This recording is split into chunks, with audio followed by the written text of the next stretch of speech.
You're on, Chris. Come on. Awesome. Thanks for having me. Thanks for everybody for being here. Looking to do just a quick discussion, open discussion, and kind of what I do to get ready for a tournament. And it starts, a lot of it starts in the winter. You get a lot of prep. You can mess with your kayak there. And as I started doing this, there was a couple things that I started thinking about, like what's important in a tournament, right? Like what do I do that's important? And what we do that's important on every tournament is fish. And it's time in the water. And if you see the progression of myself, I started my first tournament, I was in a paddle kayak. And then I decided I was gonna like this. And I was gonna do it and I was gonna invest in it. So I got a pedal kayak. And then the next step for that was a torpedo. And it just kept evolving every time. And the end of the day, when I thought of everything, it's what can I do to catch more fish? And that's to have my line in the water more. So when I'm actually prepping for a tournament and I'm getting ready, there's one thing that kept coming up with this. It's how can I fish more? And one of the things I talked to Sean last night, and I said, how many times do you think you cast in a tournament? Or a minute, I think we started at a minute. How many times do you cast in a minute? And Sean fishes a little bit faster than I do, but probably twice a minute. So if you're looking at it kind of like that, and then you've got an 8-hour tournament, you got 960 minutes in that tournament to be absolutely as efficient as possible. And it starts at the very beginning. Because in 95% of the tournaments that we have out there, what does it take to win? 5 casts.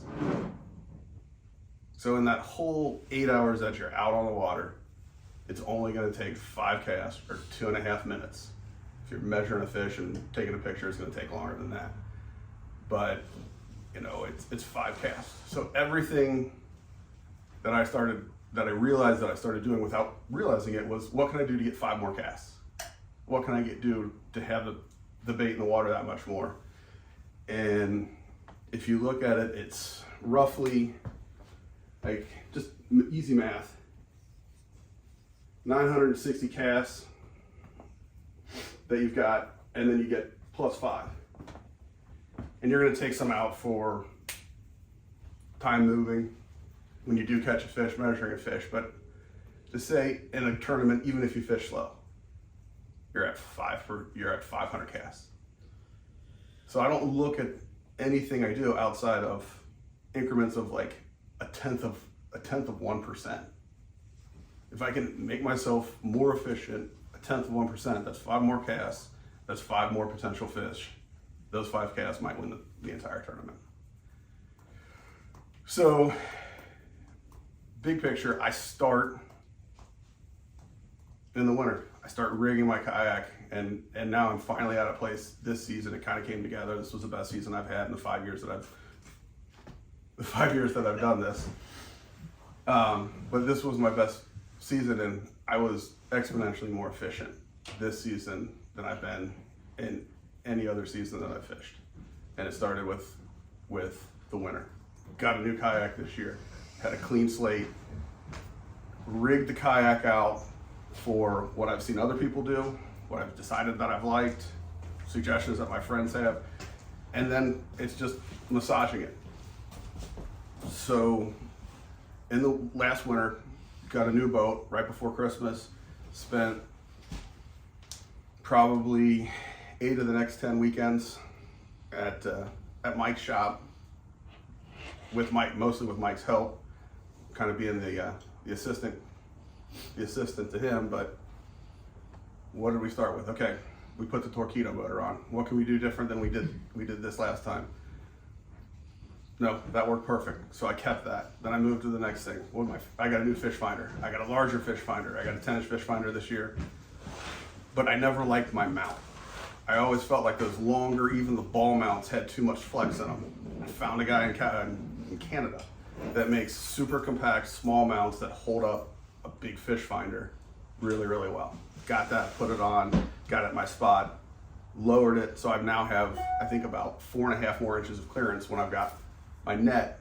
I'm right-handed with my rod. I've got 4 more inches, and I land on my left side as often as the fish will let me every time. So I've got 4 more inches that I can scoop up that net. So then I got my fish finder done. Another thing that's gotten really popular, I don't run an XI3, I don't run a bow mounted transformer with spot lock. I run a Torpedo, even though I'm not built for it. I like speed. But I try to, 3 years ago, my buddy started foot control steering with a Torpedo. That's less time I'm messing with the rudder. That's probably 25 more casts a day, 30 more casts, easily that many. More casts every day. That's 6 tournaments that I can win just by having foot control steering. Got the foot control steering installed, fish finders installed. What else do I need? Going through it, I got my throttle exactly where I wanted. Got a new black bag. Got that set in there, and then put lights on it and went through that. But during the season, and when it was actually time and to get ready for a tournament that was upcoming, I didn't have to do anything. It was all there. I got the batteries replaced in the same spot for both of them. Don't have to take anything out to charge them. Minimized all that work. I got a hole drilled in my front hatch, in the compartment of my front hatch. Connector right there. I'm done. So then I started thinking, like, the next steps. Where do I go after that? And I didn't know that Brian had an easel, so I got myself an easel. The other thing that we don't realize is just how much stuff we have. I take 9 rods and reels on the lake with me. 2 batteries, my drive, fish finder, PFD sunglasses, terminal gear. 294 hooks, I counted them. Carry 294 hooks with me. Jeez. When I'm on the water. How many and I've got, Adderall you take? What's that? Adderall? Adderall you take? No, I know, but my fingers, like, I might look diabetic, but my fingers felt like a diabetic person after that. 294 hooks, I had 6 weights. Then I started, like, what I typically take from the last tournament, soft plastics. I've got 53 bags of soft plastics that I take, and that's swim baits, finesse, drop shot stuff, worms of all the varieties, and my creature baits and crawls. So I have 53 bags of that. 2 spools of leader. I carry 15-pound leader, and but then I kept going through it. All right, so I got that. Then tackle boxes. Just in, these are all in the same box. I had 22 spinner baits, 25 jackhammers, and 18 swim jigs. And I think I only had 3 colors. but I had all that. And then I had, my top water box has 17 in there. So I have 60 crankbaits between deep diving, flat side, and square bells. And 23 other things that look good on the shelf that I never use. Kept going through it. I got 40 sheets of dude wipes. It happens. You'll see it later. There's another slide for it, or not a slide for it, but another sheet for it. And I've got tools and screws. Every size screwdriver I need, every size Allen wrench I need. I've got a crescent wrench. I've got it all there, and it's all in a watertight box. That's probably I got from Harbor Freight for $11. That's no bigger than 7 inches by 9 inches. It all sits in there. Haven't had to use it. The one thing that my dad always taught me, if you look at 25 jackhammers, does it matter if you have 25 jackhammers on any given day? No, it doesn't matter. If you do have them, it might matter if you don't have them. So that's why I have all that stuff. And this is like, we can all add probably easily another 300 things that we take care of. We got water, you've got coffee, you've got, that, but that system is all there, and you have to have to make the micro improvements. You got to have all of that stuff ready ahead of time, and all of that stuff easily accessible, so you know where it is, so you're not looking for it.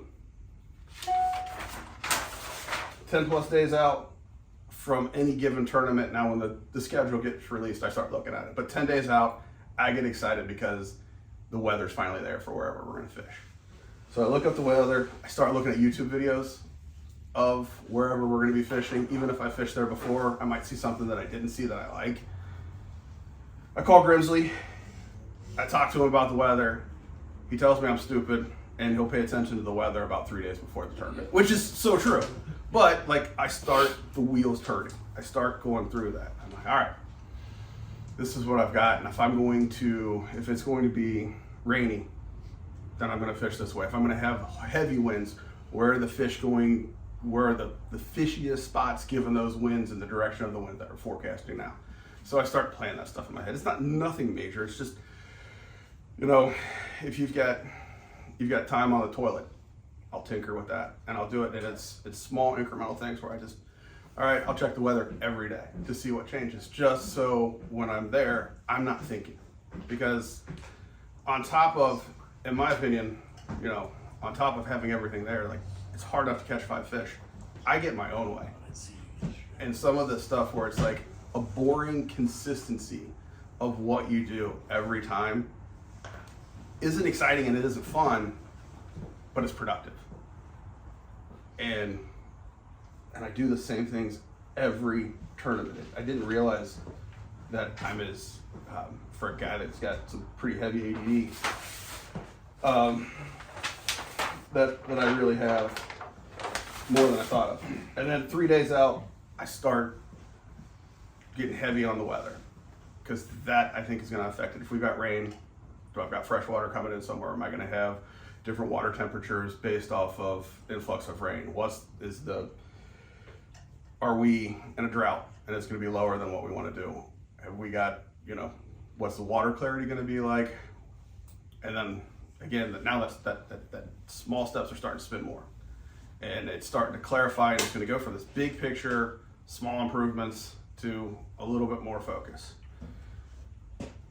And I plug my batteries in 3 days before. So at least 3 days before, but usually 3 days out, it's my batteries day. Charge my Torpedo, charge my fish finders. So that way it's done. And I don't have to worry about it the night before. I'm not thinking about anything, but it's done, it's there, I know they're charged. Move on. 2 days out, I typically get heavier into the gear that I'm using. I check my leaders. In Cincinnati and in Southwest Ohio, until you go a lot farther north, or 3.5, 4 hours north, a couple hours south, you're fishing in dirty water. So I throw 15-pound leaders just on a Seaguar and Vizex on just about everything. If it's a tournament where I'm expecting things to be clear water, more finesse, I've got the same Seaguar and Vizex 8-pound leader material. All of my leader material, all the time, is right behind my seat. So if I ever break off during a tournament, I go right here. It's here every single time. Pull it out, tie my leader on. So I'll check for nicks, and then I want the width. If it's shorter than arm to arm, or if it makes it through my rod when I put my bait on, because most of my rods are 7-foot rods, then I'm fine and I let it go. Check my rods and reels to make sure I don't have any eyelets that are out. I had a tournament where I knew I was going to be throwing a heavy amount of jackhammer and didn't do that. I had an eyelet that was missing on an acid wrapped rod. So one of the ones that spin, that rod was out for the entire tournament. I had to just change up, and that was on the water. And avoiding, again, 5 casts. You look at that rod, that's gonna mess with me all day. It's gonna take more than 5 casts, but if I have it done, bless you, if I have it done, and I have it there, I don't have to worry about it. And I work through the starting lineup. So I've got the weather. I know it's gonna be cloudy. I know the water clarity is gonna be this. I know this is where I'm coming from. So then I tie on my first round, my first round of the starting lineup. And it's always the same. I'd love to think that it's different, but again, it's always the same. I have a jig or 2 tied on. I have a Texas rig tied on typically that I never throw. And then I'll go have a couple finesse baits, a couple moving baits, a top water, and it's typically, I take 9 rods and reels with me. I only fish with 8, so one of them gets left in the boat or left in the truck. I don't know which one that's going to be until it's kind of probably my only game time decision. Continue to move on. I set the starting lineup. Again, 2 days out, we know what the weather's going to do, unless we get really sidetracked from it. So I kind of plan my whole route and my whole day. I know where I'm going to try to start. I know where I'm going to go here and here. So I've got my first 3 places that I'm gonna go for the first probably 4 or 5 hours of the tournament, depending on how the bite goes. This is where I'm gonna spend my time. And I do fish slower than a lot of people, so it takes me a good 5 hours to work through my first 3 spots. And that's helped this year. It'll bite you in the butt on some tournaments, but that's how I fish and that's how I've been successful. So focus on those 3 spots, or the first 3 spots that I'm gonna do, and what techniques I'm gonna do there. So I've got those 3 or 4 MVP baits and rods for the first area ready to go. They're the first ones. The day or the night before, I get my nails done. I don't know if I can find the tournament or the picture of the Sasquatch feet in here. There we go. Oh, yeah, that was not a great one, but it looks like Shrek's. But my daughter, you know, I'm a girl dad. I got one daughter, and for good luck, we've done this. She did it forever. I allowed her to do it. It was something we did when she was little, but it's something that I do before every tournament. If it's a longer weekend tournament, she'll do it on Wednesday night before I leave. But I have that done every tournament, and that's just so she's with me. And then I set the starting lineup 2-3 times. I tie my stuff on, I take it off. I tie it back on, I take it off. But that the night before, the day before, the starting lineup gets set. Load the truck. And this is another thing that's weird. And it's just that efficiency that happens every time. Every time, left or right in my truck. I think there was a picture of it.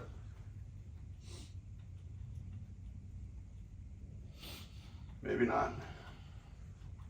But I set my Torpedo all the way to the left in my back of my truck. Then I have my Torpedo battery that goes right there. My black pack's in the middle with all my baits in it. My two Play-Doh boxes that go under my seat, right here with all of the soft plastics I know that I'm going to throw. And then my catch board, my net, my PFD. PFD rides in the car with me, and that's all here. And then it's in the same place every single time. So I don't have to think about it. I don't have to worry about it. I don't have to not have it.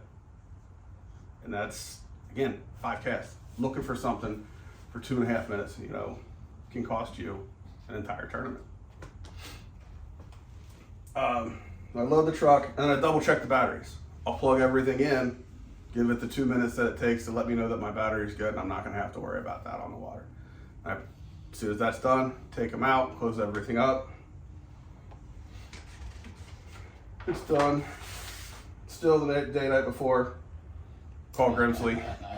I mean, this is true, and it's just because it's the people that are here, and you know, this one just came this last year. Skidmore and I made it to the level where we talk most of the time before tournaments just in the last year. But you know, call Grimsley, see what he's throwing. It's the same thing every time. Call Skidmore, don't get near as much information. That's why I don't call it. I think I got a color one time. It was like, that's chartreuse. I'm like, oh. So I call Skidmore and we just talk. And then typically there's 2 other guys, Jace Myers and Jake, that I'll message. And where are you starting? Because also the other thing is, if you're racing to a position and you see somebody who you're not just fishing against, but you're also friends with, you don't want to double up on that position if you don't have to. And if, you know, some of the people here have shown me spots that I like to fish, especially on the lakes that we fish a lot around here, I'm not gonna go there. I'm not gonna fight them there unless it's agreed upon ahead of time. So I'll talk to those guys and I'll continue to formulate that plan and exactly what I'm gonna do. The day of, shower, I use this black Uru soap. Don't know why. Worked. I think I did well on a tournament after I used it. I use it at every tournament, before every tournament now. I take it with me. But it's just that quirkiness stuff, that this is what I do every single time that I think increases my efficiency and increases my ability to put the line in the water. Also post for everybody to be safe, drink a White Monster, and then I listen to the same music. I set it up for the year, but to get in my head, I listen to the same music this year. You know, this year it was Wu-Tang Clan, Aloe Black, Del the Funky, DEL, the Funky Homo Sapien, Coolio, Jay-Z, Big Sean, Big Pun, and Trick Dad. So, but that's what I do. I listen to the same music in the same order, and I start getting my head right and clear, and I focus on it. And we're not to the lake yet, but we've usually left the house by that point in time. And if we're fishing on a road tournament, if somebody's riding with me, then they have to listen to the same music I do. Unloading the same time. I unload every single time the same way. First thing that I take out is my black pack, because my black pack goes right in the middle. Then I grab my Torqeedo, put my Torqeedo on. I want the black pack in there because I take the power lead for the power supply for my Torqeedo around the black pack, underneath my bungees, and I bring it up to where my battery is going to go. Next, I go to my battery because my black pack set, it sits right against it. It's the best way to put it. Sit it right on top of the battery spot, make my connections, my Torqeedo, confirm that it's working. That's done for the rest of the day. Then I go next, I get my rods out, put my rods in however they're going to go. Starting lineup kind of sits in the front. The other rods that I'm going to use later in the day, I'll put one in the gunnel. My net's in the back scupper corner every time, so I know exactly where my net is. And I swing this way. Again, the rod's in my right hand most of the time. So my net's on my left side, reach back, grab it, net the fish. Put my net up, I get my two boxes of plastic baits that are going to go in, slide them under the seat. Last thing that goes on is my fish finder. Put my fish finder on, make sure to turn my battery on. I've got my power, I've got a spare battery in case I need it. Everything's done. I can put it in the water, and there's obviously 100 more steps in here, but it's ready to go. And I'm as efficient as I can be. I take thinking out of it, because if I'm thinking about something that's not actually fishing, I'm not catching anything. I'm not in a position to do that. I'm worried about and working on all of these other steps and all of these other items instead of fishing. So I launch my boat, I pull it out. You got to dump as required, because you don't want that to mix you up in the middle of the day. So if you got to go, you got to go. That's why you have the Dude wipes. Then it's launching lines in. And I don't know if on the time of this, I didn't run through it that many times, but the one thing that I always look for, and I always try to do, is just that efficiency. Boring consistency and efficiency. And what works for me might not work for Melissa, might not work for Bert, but it's the same. But once you figure out what works for you and you make yourself as efficient as possible from big picture stuff, and then as it gets to the tournament, you shrink it, and then it turns into 5 more casts, which is all you need to win. 4 more casts, you got the one cast as a call. That one call can win you the entire tournament.